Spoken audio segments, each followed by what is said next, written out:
Hi everyone, I hope आप लोग मस्त होंगे। आपकी पढ़ाई भी अमेजिंग चल रही है। तो आज मैंने दिल्ली पुलिस का टेक्स्ट बुक पे तो मेरा इसमें क्या स्कोर बनाया है, कितने क्वेश्चन सही हुए हैं और कौन कौन से क्वेश्चन गलत हुए हैं उसके बारे में जानेंगे। तो सबसे पहले बात करें RWA पे और टेक्स्ट बुक पे क्या स्कोर बन रहा है। मतलब RWA पे जो स्कोर बनता है उससे ज़्यादा है या फिर कम स्कोर की। तो स्कोर मेरा कम या ज़्यादा नहीं है, जितना मतलब RWA पे आता है उतना ही उसके आसपास ही टेक्स्ट बुक पे भी लग रहा है, क्योंकि GK GS में क्वेश्चंस ज़्यादा ही गलत हो रहे हैं। बट आज कुछ हद तक ठीक था और कंप्यूटर में भी अच्छे क्वेश्चंस मेरे बने हैं। बस थोड़ा सा मैथ में डाउन हो गया क्योंकि मैथ के क्वेश्चंस गलत हो गए हैं थोड़े ज़्यादा, इस वजह से। तो मेरा क्या स्कोर बना है उसके बारे में जान लेते हैं। स्कोर की बात करें तो GK GS में मेरे 25 क्वेश्चन आए थे, 12 क्वेश्चन गलत हुए और 13 क्वेश्चन मैं अटेम्प्ट नहीं कर पाई हूँ। तो जो क्वेश्चन गलत है उसके बारे में जान लेते हैं। तो सबसे पहले एक क्वेश्चन था तुगलक वंश से। तो दीवान ए अमीर को ही किसने शुरू किया था? तो मोहम्मद बिन तुगलक ने। और एक फिजिक्स का क्वेश्चन था, भौतिक परिवर्तन के बारे में बताना था। ऑप्शंस में से कौन सी एक भौतिक परिवर्तन है? तो मैंने इसमें लोहे का जंग लगा दिया था, जो कि गलत था। यहाँ पे रहेगा बर्फ का पिघलना। और मनुष्य के लिए श्रव्य नहीं है, यहाँ पे नहीं रहेगा और मैंने गलती से पढ़ लिया था कि है, तो इस वजह से मैंने 18,000 हर्ट्ज लगा दिया था, जो कि गलत था। यहाँ पे 22,000 हर्ट्ज रहेगा। इसका आंसर नहीं वाला था, ठीक है।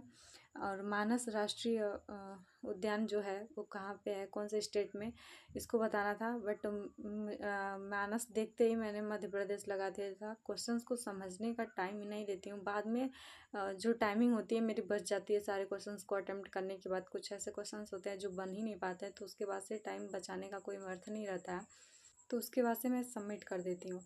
तो जो कि बहुत बड़ी गलती है। अब GK GS को सबसे लास्ट में करूँगी, क्योंकि GK GS के क्वेश्चन सब बिना समझे ही टिक लगा देते हैं। अर्थात मतलब कि चारों ऑप्शन को ना पढ़ के ही पहला जो भी दिख गया या फिर पहले नज़र पे जो भी दिख गया उसको सही मान के आगे बढ़ जाते हैं, जो कि गलत हो जाता है इस तरीके से।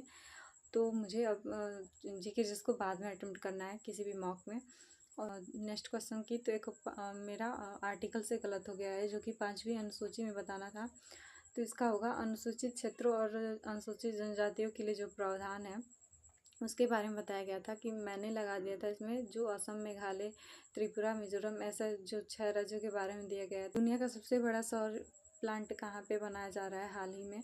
तो यहाँ उम्राकेश्वर मंदिर यहाँ पे है, और यहाँ पे हो जाएगा MP में, नर्मदा नदी के किनारे, ठीक है। दुनिया भारतीय कम्युनिस्ट पार्टी चिन्ह क्या होगा? तो हथौड़ा, और यहाँ पे होगा दरांती। और बात करें नेक्स्ट क्वेश्चन की, तो किस राजवंश ने तंजौर की बृहदेश्वर मंदिर की स्थापना की थी? तो चोल राजवंश ने।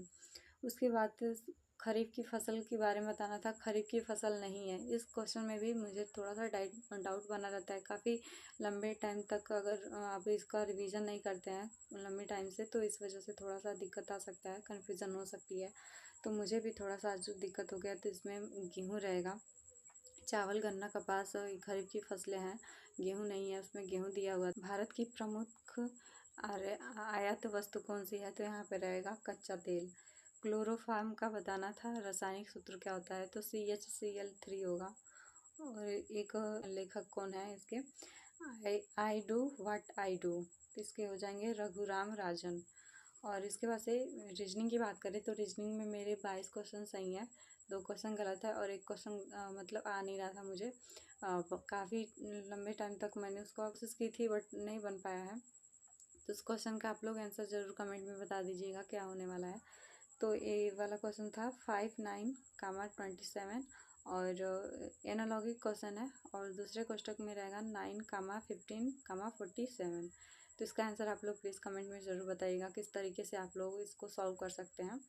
और इसके बाद से बात करें रीजनिंग में, तो फिगर के क्वेश्चन मेरे गलत हो गए। फिगर के क्वेश्चन पता नहीं कैसे मुझसे गलत हो जाते हैं, क्योंकि उसमें सब कुछ सिमिलर दिया गया होता है, बस थोड़ा सा अलग होता है, डिफरेंट होता है, उसी को फाइंड करना होता है। बट जब मतलब मॉक टेस्ट टाइम में समझ में नहीं आता है, जब एनालिसिस करने बैठे तो एक ही बार में समझ में आ जाता है कि हाँ इसमें ये गलती है।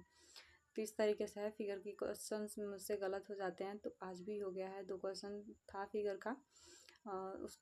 एक तो दाईं तरफ रखा गया था मिरर उसके लिए, और एक पेपर कटिंग फोल्डिंग का था, वो वाला गलत हो गया। तो रीजनिंग में 2 क्वेश्चन गलत थे मेरे और 22 क्वेश्चन सही हैं, 1 क्वेश्चन मुझसे बन नहीं पाया था। मैथ की बात करें तो मैथ में मेरे 8 क्वेश्चन सही हैं। मैंने टोटल 12 किया था, 4 क्वेश्चन गलत हो गए, 3 क्वेश्चन बन नहीं रहे थे। 3 क्वेश्चन में एक तो एवरेज का क्वेश्चन था, वो मुझसे नहीं बन रहा था। एक क्वेश्चन होता है कि किसी फिगर को पिघला करके फिर दूसरा फिगर बनाया जाता है इस तरीके से, तो वो क्वेश्चन मुझसे नहीं बन पाया था।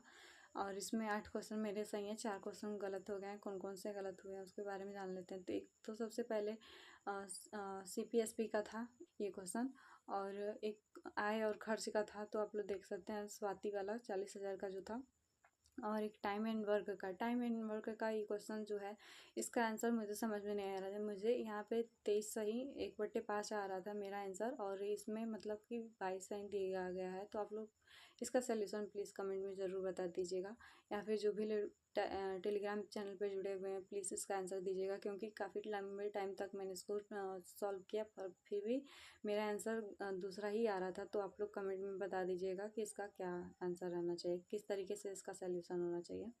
काफ़ी आसान था क्वेश्चन, इस टाइप के क्वेश्चन मैं सॉल्व कर पाती हूँ, बट पता नहीं क्यों इसका आंसर नहीं आ रहा था मुझसे, और ऑप्शंस में अलग दिया गया था। और कंप्यूटर की बात करें तो कंप्यूटर में मेरे 7 क्वेश्चन सही हैं, 3 क्वेश्चन गलत हुए हैं। काफ़ी कम ही ऐसा मॉक टेस्ट होता है जिसमें मेरे मतलब कंप्यूटर के क्वेश्चन अच्छे खासे सही हो पाए होते हैं। इसमें 7 क्वेश्चन मेरा सही है और 3 क्वेश्चन गलत है। टोटल क्वेश्चन अटेम्प्ट किए थे, और कौन कौन से क्वेश्चन गलत हुए हैं उसके बारे में जान लेते हैं। तो एक ऐसा उपकरण है जो कंप्यूटर, प्रिंटर या कोई अन्य सर्वर से सेवाओं या संसाधनों का अनुरोध करता है, उसे क्या कहते हैं, तो क्लाइंट। और दूसरा क्वेश्चन था मैग्नेटिक स्टोरेज का क्वेश्चन था, जिसको हार्ड डिस्क बोलेंगे। और सबसे पहले गणना करने वाले उपकरण का नाम बताना था, तो मैंने कैलकुलेटर लगा दिया था, जो कि गलत है। और यहाँ पे रहना चाहिए था कि एबेकस, तो मुझे पता नहीं था, मैंने तुक्का लगाया था बस इसमें। और मैं कंप्यूटर की क्लासेस प्रॉपर करने वाली हूँ, RWA के जो टीचर हैं शिवम सर, वहाँ से चैप्टर वाइज में कंप्लीट करने वाली हूँ। और क्योंकि मेरे कभी कभी मॉक टेस्ट में अच्छे स्कोर बन पाते हैं कंप्यूटर को लेकर के, और कभी कभी तो 2 से 3 क्वेश्चन से बस सही हो पाते हैं, इस तरीके से है। तो आप लोग देख सकते हैं। और टोटल स्कोर की बात करें क्वेश्चंस की जो सही हुए हैं, तो 62 क्वेश्चन सही हैं, 21 क्वेश्चन गलत है। तो सबसे ज़्यादा मुझे दिक्कत आती है GS में। GS में करते जाओ सवाल, क्वेश्चन अटेम्प्ट करते जाते हैं, और बाद में पता चलता है एनालिसिस करने के टाइम पे कि हाँ इतने सारे क्वेश्चन गलत हो गए हैं। जब टिक करते टाइम तो लगता है सब कुछ सही हो रहा है, जो आते हुए क्वेश्चंस होते हैं वो भी गलत हो जाते हैं। जिस चैप्टर से पढ़े रहो फिर भी गलत हो जाता है, तो सबसे ज़्यादा दिक्कत करता है, क्योंकि आपकी तैयारी अच्छी नहीं हुई है, इसका मतलब फिर से आपको सारी चीज़ें पढ़नी पड़ेंगी। तो मेरे साथ ऐसा ही होता है अक्सर। और बात करें स्कोर की, तो इसमें मेरे 56 स्कोर बने हुए हैं टोटली, जो कि बहुत कम है, और मुझे अपना टारगेट रखना है 65 प्लस। तो थोड़ी और मेहनत करनी पड़ेगी। और मैथ के क्वेश्चंस में तो मतलब गलत होने के चांसेस ना हो तो सही है, जितने क्वेश्चन करो सही करो। बट मुझसे गलत हो गया, पता नहीं कैसे। 4 क्वेश्चंस जो कि आसान क्वेश्चंस थे, और जो बिल्कुल भी नहीं आ रहे थे उसको तो मैंने छोड़ ही दिया था। और रीजनिंग में मुझे फिगर वाले क्वेश्चन पे थोड़ा सा ज़्यादा कमेंट बनाने हैं, क्योंकि पेपर कटिंग फोल्डिंग और वाटर इमेज और मिरर वाला जो क्वेश्चन है वो गलत हो जा रहा है मुझसे, तो उस पर थोड़ा सा ज़्यादा फोकस करना है। तो आप लोग देख सकते हैं किस तरीके से मेरे कंप्यूटर में स्कोर बन रहा है। और GS में जो भी टॉपिक गलत हो रहा है मुझे उसको अच्छे से अपना रिवाइज करना है। और तो रीजनिंग के लिए मैं प्रॉपर टेक्स्ट बुक पे ही टेस्ट लगाती हूँ, उसके लिए मैंने चैप्टर वाइज अपना सिलेबस कंप्लीट कर चुकी हूँ मैं। और इसके बाद से मैथ की बात करें तो मैथ के लिए रेलवे गणित आदित्य रंजन सर के बुक से कर रही हूँ। मेरे मैथ में 12 से 13 क्वेश्चन सही हो जाते हैं दिल्ली पुलिस में, बट आज का स्कोर काफ़ी कम है। पहला मौका है ऐसा जिसमें मेरा सिर्फ और सिर्फ 8 स्कोर बनाया, नहीं तो 10 प्लस ही रहता है। सारे मॉक टेस्ट में मैक्सिमम मेरे स्कोर बनते हैं 12 से 13 नंबर ज़रूर बन जाते हैं, बट आज ऐसा नहीं हुआ था। और कंप्यूटर में अच्छा स्कोर बन गया, इसकी वजह से मैथ में डाउन हो गया। और बात करें कंप्यूटर की, तो कंप्यूटर मैं अब स्टार्ट करने वाली हूँ। तो उसके पहले मैं कर चुकी थी पीडीएफ से, बट काफ़ी मतलब हेल्पफुल नहीं था वो। कम था उसमें, चैप्टर वाइज चीज़ें नहीं दी गई थी। तो चैप्टर वाइज मैं सीएम सर के क्लासेस लेने वाली हूँ। वहाँ पे 54 क्लासेस हैं, जो कि पूरा अच्छे तरीके से डिफाइन किया गया है। चीज़ें सब अच्छे तरीके से बताई गई हैं वहाँ पे। तो मैं इसको करने वाली हूँ। उसके बाद से पीडीएफ से, उसके बाद से रिवाइज करूँगी चीज़ें। तो इस तरीके से है। और जीके जीएस की बात करें तो जीके जीएस के लिए मैं लूसेंट फॉलो कर रही हूँ। मुझे लगता है कि मुझे लूसेंट को पहले ही पढ़ लेना चाहिए था, क्योंकि वहाँ से काफ़ी सारे फैक्ट अच्छे तरीके से दिए गए हैं। वहाँ से क्वेश्चंस भी मैच होते हैं, और अच्छे तरीके से अगर अभी तक मैंने उसको पढ़ लिया रहता, 4 से 5 बार पढ़ ली रहती, तो अच्छा स्कोर बन पाता जीके जीएस में। खैर कोई बात नहीं है, अभी काफ़ी टाइम है। तो धीरे धीरे ऐसे ही अपने चैप्टर वाइज सब चीज़ों को कवर करते रहिए आप लोग भी। और PYQ लगाइए, ज़्यादा से ज़्यादा प्रैक्टिस कीजिए, मॉक टेस्ट दीजिए, उसका अच्छे से एनालिसिस कीजिए। तो आज के वीडियो में इतना ही, मिलता है नेक्स्ट वीडियो में। Take care, bye.